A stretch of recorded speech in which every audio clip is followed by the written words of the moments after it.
and welcome back to my channel. Today's lesson, we are looking at the word seem. Seem. This is the pronunciation seem, and it is a verb. The main meaning is give the impression of being something, or give the impression of having a particular quality, or to appear in a particular way. So this is the most common structure: subject followed by seem followed by an adjective.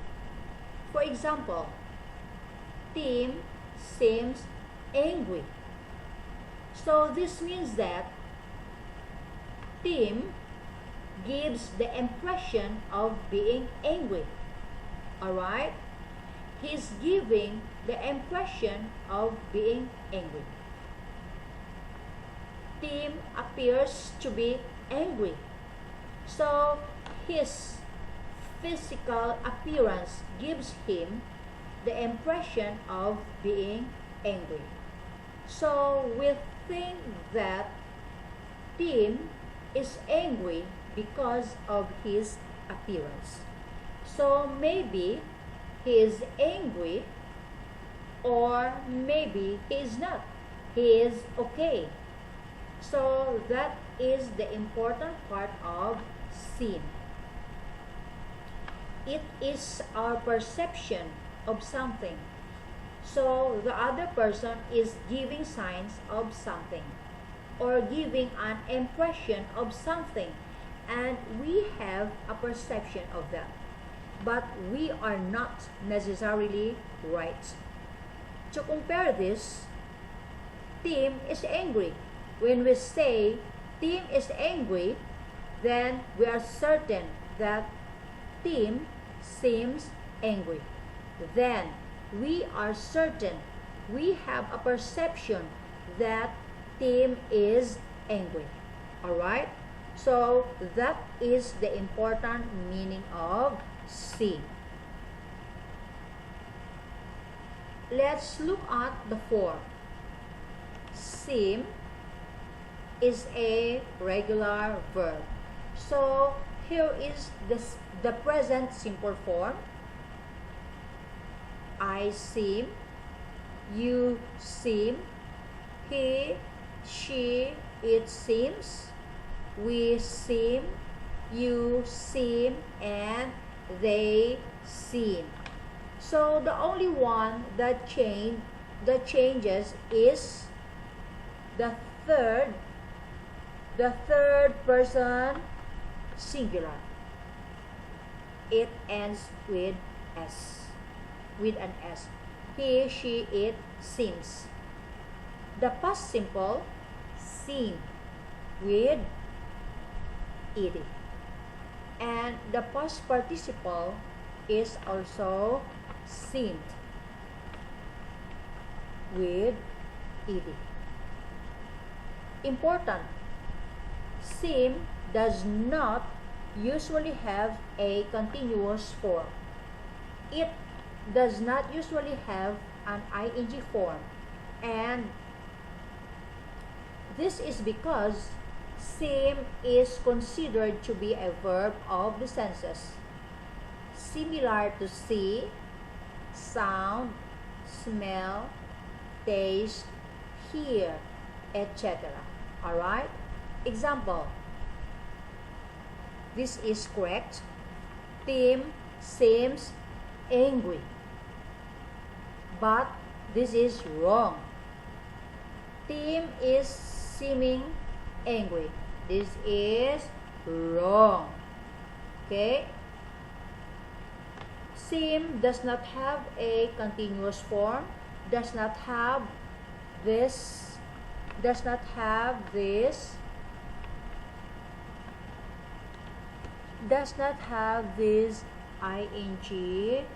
form.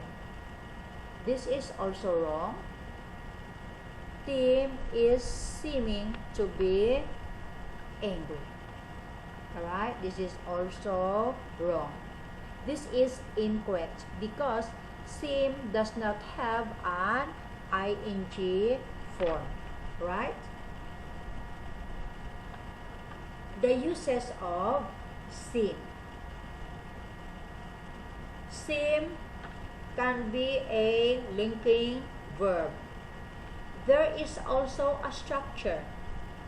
It seems plus that clause. It would seem plus that clause. Seem followed by simple infinitive. Seem followed by continuous infinitive, and seem followed by a perfect infinitive. So let's look at each one. These are not all the uses of seem, but these are the most common ones. Alright? So let's look at each one.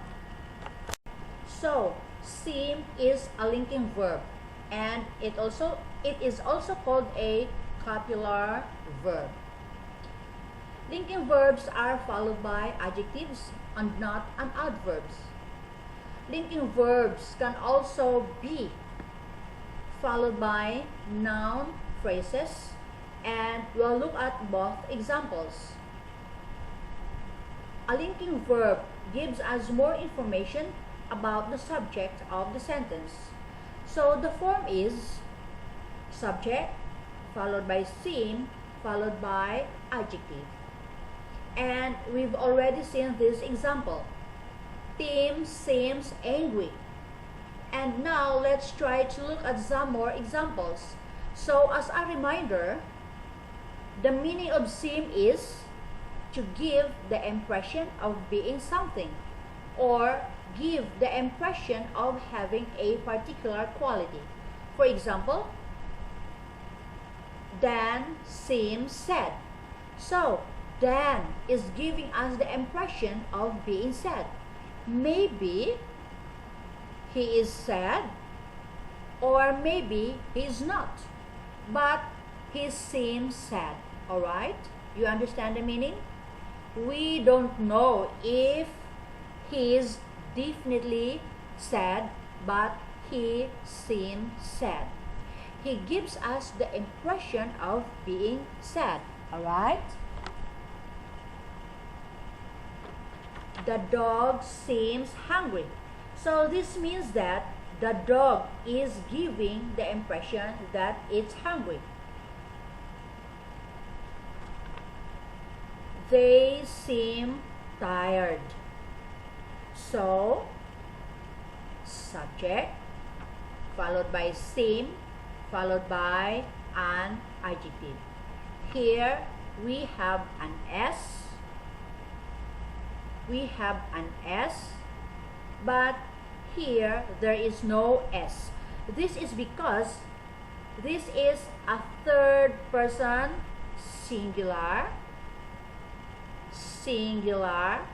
and this is the third person plural. They seem tired. Alright? And this is the most common use of seem. Used as a linking verb, subject followed by seem followed by an adjective. Alright? And we have in fact two choices of the form when we are using it as a linking verb. We either have seem followed by adjective, or seem to be followed by adjective. So let's look at this one first. Seem followed by an adjective, and this is usually for subjective impressions. Subjective is the opposite of objective. So a subjective impression is something that is not definite, something that is not fixed. It's debatable. Example, you seem excited with something. So, you seem excited. Excited is subjective. It depends on your opinion of how excited he is. It is relative. For me, he is excited. For you, it could be normal. Since it is subjective, so we use seem followed by adjective. Another example. The other players seem tired. And again, tired is subjective because maybe in my opinion that the other players are boring. And maybe your opinion is that they are okay. Nobody is right and nobody is wrong. It's subjective. So we use seem plus adjective. Alright? And the third example, the baby seems comfortable. Alright? Now we use seem to be followed by the adjective for more objective facts. Okay? So, for the statements which are more definitely more true perhaps, so for example, the teacher said, one of my students seems to be intelligent. So here this is probably more objective, this statement, because this is a teacher that is saying. Alright? So this is a professional observation. So here intelligent is more definite. Compare it to here, while excited is more subjective. It's less clear if he's excited or not. This is more clear. Okay? So we use the verb to be seems to be intelligent. Okay? He seems to be a nice guy. Nice means pleasing or attractive. We say he seems to be a nice guy. Then we are more certain everyone knows what nice is. So it is more objective. So we use the verb to be seems to be nice. The train seems to be full. So everyone knows that the train is full. It is certain. Alright? So it is more objective. So we use the verb to be. However, sometimes there is no real difference between these two. Honestly, the meaning between the train seems to be full and the train seems full, there is a little difference in meaning, and often both are possible. So for many cases, this is not a very strict rule. It is flexible. Another, this is more important. Linking verbs can also be followed by a noun phrase, and we use seem to be followed by noun phrase. But we do not use seem followed by noun phrase. Alright? So this is a strict rule. This is a big difference. You only use this one when we're talking about noun phrase. So, for example, who is that lady with the kids? She seems to be their teacher. So we use this form. Okay? It is correct. He seems to be, then the noun phrase. And he She seems their teacher. It is wrong. No, this is a mistake and this is check. There is no doubt about it. Okay? And this is a mistake. Okay? Example number 2. The man talking seems to be the owner. So, the man talking, he seems to be the owner. He seems to be the boss. So, the man talking seems the owner is wrong. The man talking seems the owner. This is wrong. We must have the word to be in the middle when we're talking about a noun phrase. So, when we use seem with a noun phrase as a linking verb, we always have the words to be in the middle. Alright? Now, we have these expressions. It seems, followed by a that clause, and also we have it would seem with no s, followed by a that clause. And the meaning of these two is the same meaning, and we use it to suggest that something is true. So, it seems and it would seem, they are both polite and indirect style of talking and speaking. It's a non-committal style. Politicians often use it. So a non-committal style means that we say something is true, but we are not saying that we are definitely right. We are not saying it's 100% certain, alright? We are not committed to the idea, which is why politicians often use it, because politicians are always being wrong. They don't want people saying to them later, they were wrong. They like talking in a non-committal style. Let me give you an example.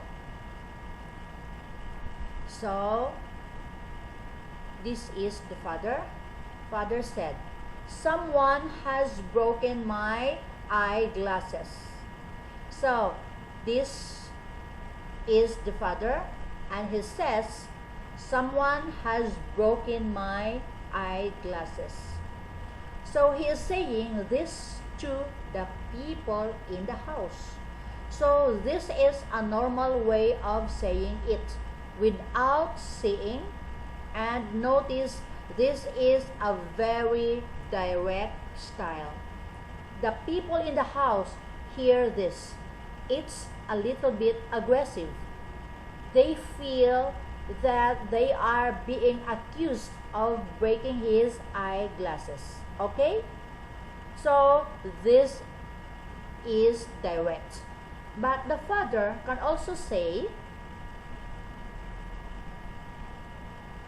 "It seems that someone has broken my eyeglasses."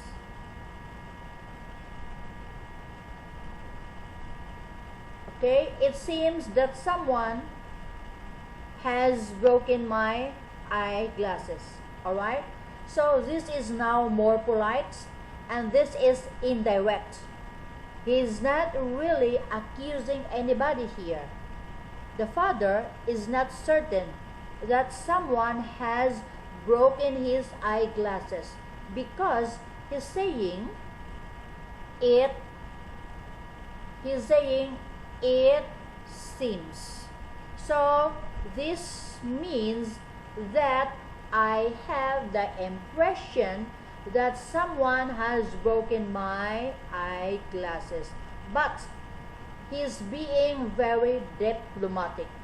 He doesn't want to create a conflict, and this is the same meaning. Father, it would seem that someone has broken my eyeglasses. So again, this is polite, indirect, diplomatic, and the reason is he wants to avoid a conflict. Alright? So he's suggesting the idea that someone has broken his eyeglasses. Now, a teacher said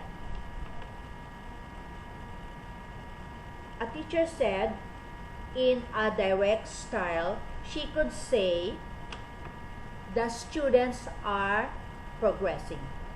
Alright? So this is direct style. When the teacher said this, she is certain that the students are progressing.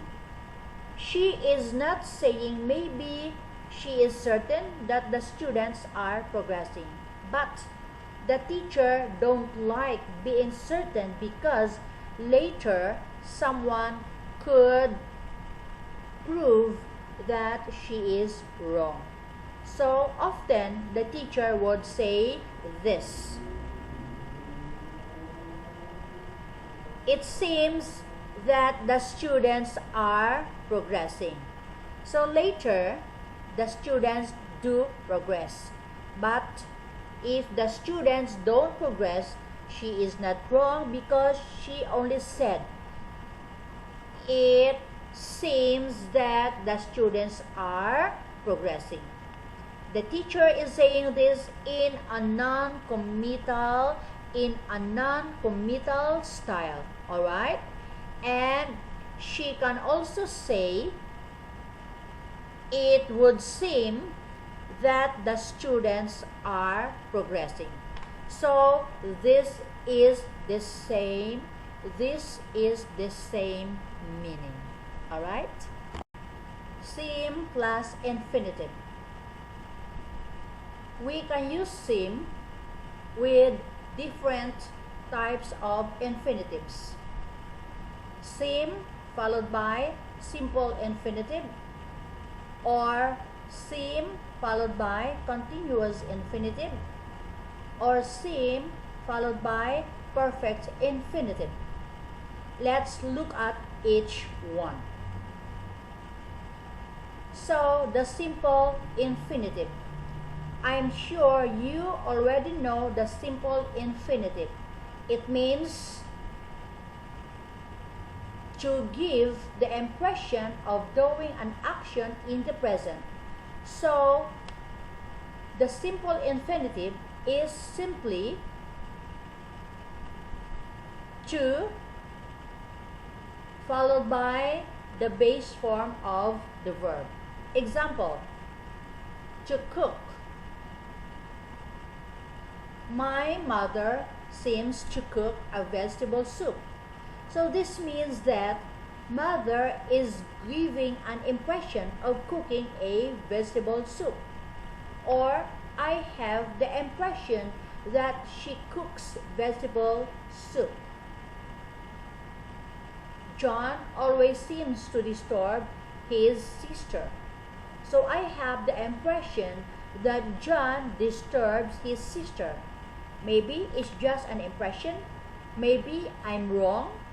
Maybe he doesn't disturb her. But John always seems to disturb her. Alright? So you understand the meaning of seem? It's all impression. That's what we think. Alright? Seem followed by continuous infinitive. The meaning here is to give the impression of doing an action right now in the present, or doing a continuous action in the present.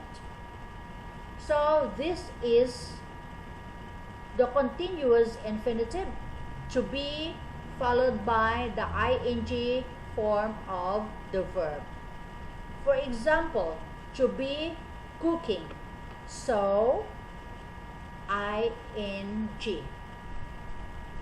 You seem to be cooking, aren't you?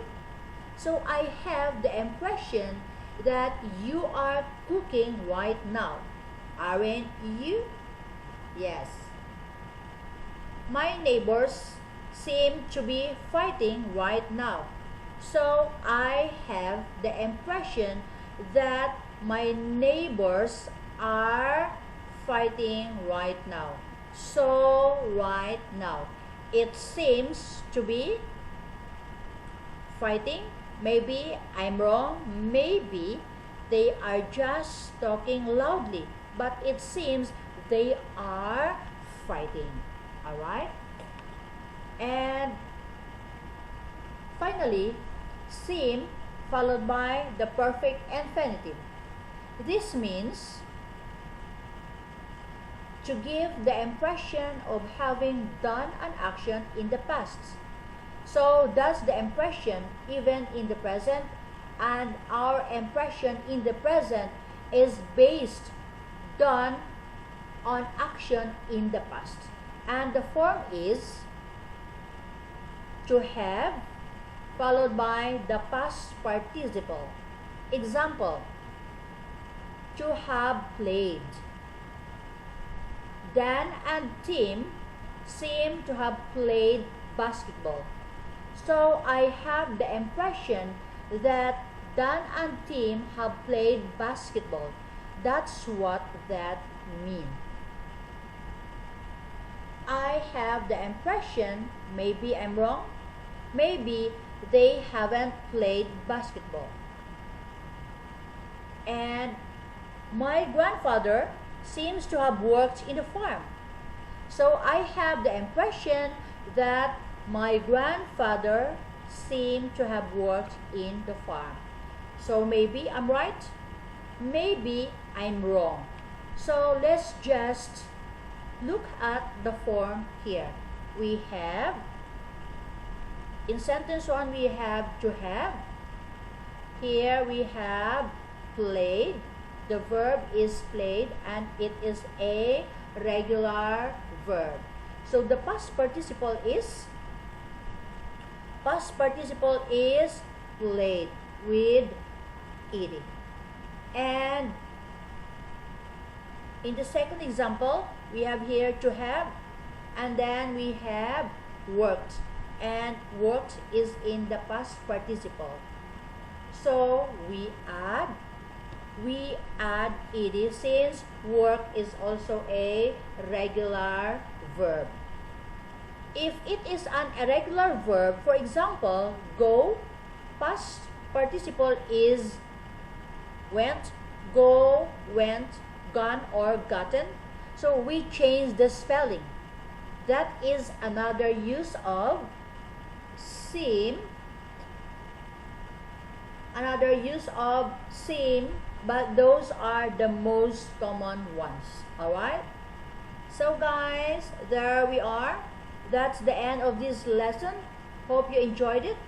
Please share the video on your social media and visit the official website of English Tutor, English Tutor Hub, www.englishtutorhub.com for a full transcript of this tutorial. And don't forget to let me know your thoughts and questions. Love to hear from you. Thank you for watching.